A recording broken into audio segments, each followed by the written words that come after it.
அந்த காலத்தில் வரதட்சணை பற்றி சொல்லும் பொழுது பெரியவர் சொல்றார், அந்த காலத்தில் ஆண்கள் தான் பணம் கொடுத்து பொம்மநாட்டிகளை கல்யாணம் பண்ணிண்டா. இப்படித்தான் ஆரம்பிச்சது. அதுல ஒரு நியாயம் இருந்தது. அதுல ஒரு நியாயம் இருந்தது. ஏன்னு சொன்னா, ஒரு பெண்ணை பெற்ற தகப்பன் கல்யாணம் பண்ணி கொடுத்துட்டு அவ இழக்கிறான். என்ன, கோத்திரத்திலேருந்து எல்லாத்தையும் கொடுத்துட்றான்.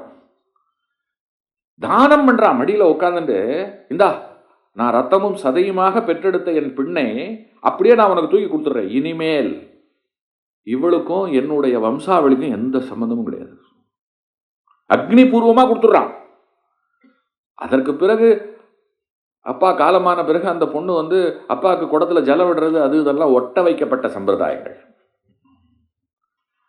பற்றே இல்லைன்னு அத்து விட்டுறக்கூடாது, மாமா சீர் செய்யறது அப்படிங்கிறதெல்லாம் ஒட்ட வைக்கப்பட்ட சம்பிரதாயங்கள்.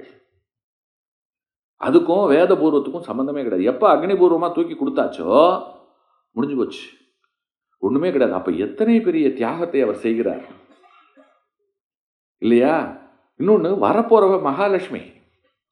மகாலட்சுமிய நான் வெறுங்கையோட கூட்டின்னு போலாமா?